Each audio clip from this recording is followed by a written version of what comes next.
Pessoal, eu vou fazer aí a correção da prova ângulo para vocês, tá bom? Eu vou fazer no papel, porque tem algumas aí que envolvem cálculo, então acompanhe aí comigo pelo plural lá as questões, tá bom? O exercício 64, gente, era aquele que falava das hortênsias, tá bom? Então o que ele me dava aqui? Ele me dava que a concentração de OH- era 10 a menos 12, certo? Se a concentração de OH- é isso, então o pOH é 12, certo? Fazendo aquele cálculozinho.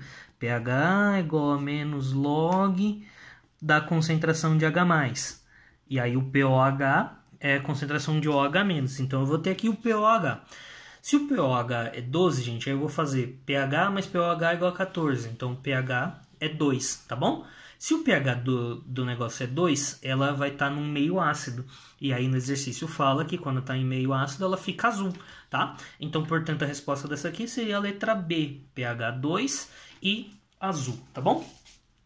Esse exercício 65 aqui, gente, ele de certa forma é um exercício um pouquinho cretino, porque implica vocês saberem isso daqui, né? A gente pode até deduzir que aquele que vai ter com pH mais ácido vai ser o quê? O suco de limão, né? Porque ele é mais ácido. E aquele que vai ter um pH mais básico vai ser o quê? Água sanitária. Lembra que eu comentei com vocês uma vez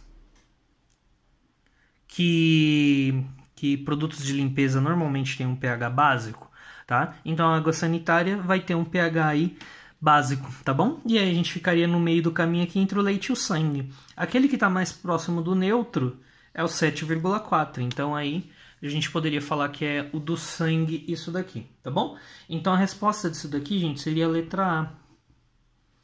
3, 2, 1, 4, tá bom? Seria essa a ordem aí que eu preciso colocar lá, tá bom? O exercício 66, gente, era um exercício que a gente tinha que analisar aí Tem que ter em mente que quando um pH sobe um ponto, então passou de 2 para 3, eu tenho um aumento na acidez de 10 vezes, né? Então, portanto, ó, do limão para uva, eu tenho um aumento de 100 vezes, né? De 2 para 3 aumenta 10, de 3 para 4 aumenta mais 10, então é 10 vezes 10, então é 100 vezes o nível de acidez aí. E do 4 para o 5 aumenta em 10 vezes, tá bom? E aí a gente vai analisar as alternativas. O suco de limão é 2 vezes mais ácido que o de uva. Não, é 100 vezes, tá? A concentração no suco de morango é 10 a menos 5. Gente, se aqui o pH é 5, a concentração de H+ é 10 a menos 5. E ali fala a concentração oxidriliônica, tipo a concentração de hidroxila, de OH-, tá? Então também não dá essa daí. Então a C, ó, o suco de uva é 10 vezes mais ácido que o suco de morango. Agora sim, sabe? É 10 vezes mais ácido. Então a correta dessa aqui, letra C, tá bom? 67, gente. 67 a gente tinha que analisar o seguinte aí. Qual dessas substâncias eu posso tomar como um antiácido, tá bom? Então, para ser um antiácido, primeira coisa, eu preciso que ela seja básica, tá? Então, Então, de cara, dá pra gente eliminar a A, que é NaCl, que é um sal neutro, tá? A D, que é o H2SO4, que é um ácido, e a E, também, que é um sal ácido, tá bom? Então, eu ficaria entre a B e a C. Só que a B, gente, é o seguinte, é uma base, beleza? Só que é uma base muito forte, é só da cáustica isso aqui é usado para desentupir pia. Então não dá para você tomar esse negócio, certo? Então não daria para tomar ela, então só sobra quem? O carbonato de cálcio, por ser um sal básico, tá bom? Então essa daí é a letra C de novo.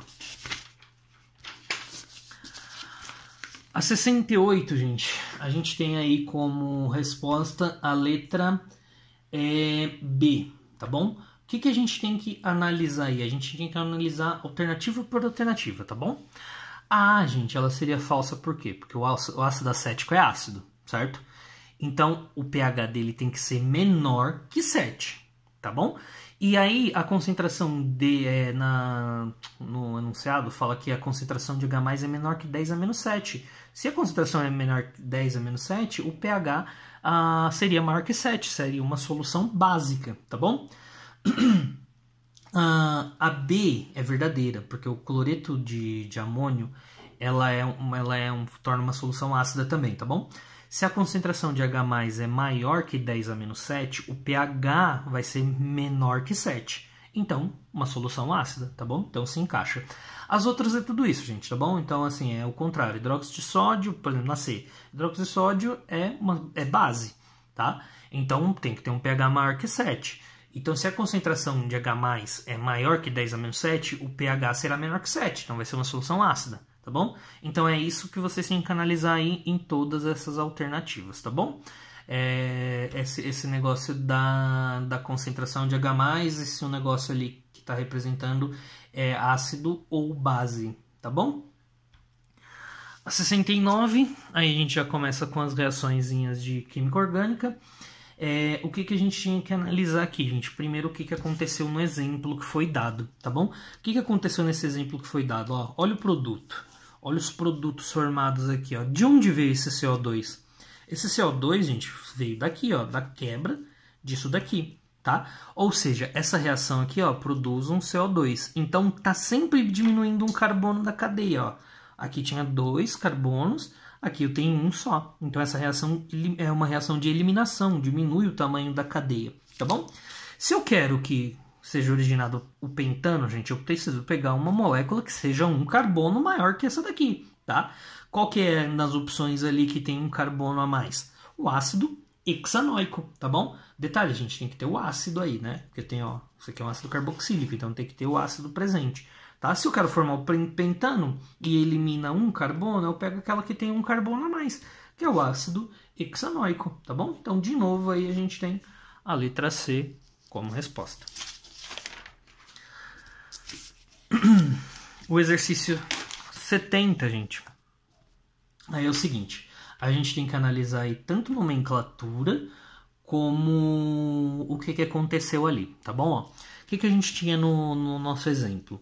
Que o etanol, ele virava etanal, certo? Isso aqui é um aldeído, ó, certo? Um aldeído e virou depois ácido etanóico, tá bom? Então o que vai acontecendo aqui? Só vai mudando a função. Passa de um álcool para um aldeído para um ácido carboxílico, tá bom? Então ele fala aqui, ó, que no exercício fala que um dos produtos que o produto intermediário vai ser o butanal, certo? O butanal é esse aqui, ó, tá bom? Então ele veio de quem? Do butan 1-ol, certo? Por que do 1-ol? Porque, ó, tá na ponta aqui a funçãozinha, o álcool vira aldeído, certo? E ele vai virar quem? Ácido butanóico, tá bom? Então aí eu tenho como reagente o butan 1-ol e produto ácido butanóico. Então aí eu tenho como resposta a letra D. Essa 70 aqui, gente, é uma reação de substituição, tá bom? Então o exemplo me dá que é assim que acontece a reação de substituição, tá bom? O que você teria que fazer aí? Ele dá pelo nome naftaleno e dá a fórmula C10H8. Então você tinha que conseguir representar esse composto aí, certo? E aí, ó, se eu fizer a mesma reação aqui em cima, só que ao invés de cloro eu usar o bromo, o que eu vou ter? Ó? A entrada do bromo é aqui em um dos anéis, e HBr como produto, tá bom? As outras opções a gente anula por simplesmente questão de interpretação mesmo, porque na A tá dessa forma, beleza. A B tá colocando o bromo aqui, ó, tá? Ou seja, esse carbono aqui, ó, ele tá com 5 ligações, então tá bem errado isso daí, certo? Na C, aqui não tem essa dupla ligação no anel, então ela não encaixa nessa fórmula aqui, ó, tá bom? E outra coisa, gente, ele fala ali, ó, que é um produto, que o naftaleno, ele é um hidrocarboneto aromático, né? Então, eu tenho que ter esses 2 anéis aí, tá bom? A D, ele dá aqui como subproduto HCl, não faz sentido, de onde que eu vou tirar esse HCl, tá bom? E na E, a mesma coisa, tá certo? Então aí dava para ir por eliminação para letra A. Então a 72, gente, aí a gente tem uma reação aí de adição, certo? A gente tem o eteno, ele reage com água, certo? Isso em meio ácido, tá bom? Não ocorre naturalmente em meio ácido. E aí o que a gente vai ter? Ó? Um dos hidrogênios aqui vai entrar em um carbono e o OH vai entrar em outro carbono, tá bom? Então formando aí um álcool, formando o etanol. Então é um jeito aí que alguns países têm de obter etanol. Aqui a gente obtém da cana, né? Mas para alguns países isso não é muito viável. Então aí a gente tem como resposta aí a letra B. A dupla ligação entre os carbonos, blá blá blá, é atacada por água e meio ácido, tá bom? E a 73 aí, gente, para fechar é o seguinte, ó. Basicamente você tem que saber a estrutura aí do benzeno e do clorobenzeno, tá bom? Porque ele fala assim, ó, atente ao que se diz a respeito do hidrocarboneto, ou seja, né, quem é o hidrocarboneto dos que são citados ali em cima? O benzeno. E derivado halogenado. Halogenado, gente, é alguma coisa que tem um halogênio. Então é o clorobenzeno, tá bom? E aí eu tenho, ó, ambos apresentam cadeias carbônicas aromáticas. Aromática. Confere. Então a 1 tá certo. Partindo desse hidrocarboneto, é possível obter-se o haleto de arila. Então, o haleto de arila é essa parada aqui, gente, ó. Através de reação de adição. Não, gente. Para acontecer isso aqui, ó, eu tenho que reagir com Cl2, certo? E vai formar isso aqui mais isso daqui. Então, isso aqui é uma reação de substituição, tá? Uma reação de substituição nucleofílica. E o haleto de arila pode ser produzido a partir desse hidrocarboneto através de reação de substituição, beleza, substituição, na presença de um catalisador adequado. É isso aí, gente, tá bom? Então aqui eu tenho como resposta a 1 e a 3. Então a letra B está correta. Bom, gente, é isso, tá bom? Qualquer dúvida, qualquer problema, me manda lá no grupo que eu respondo para vocês, tá bom? Tchau, tchau e até mais.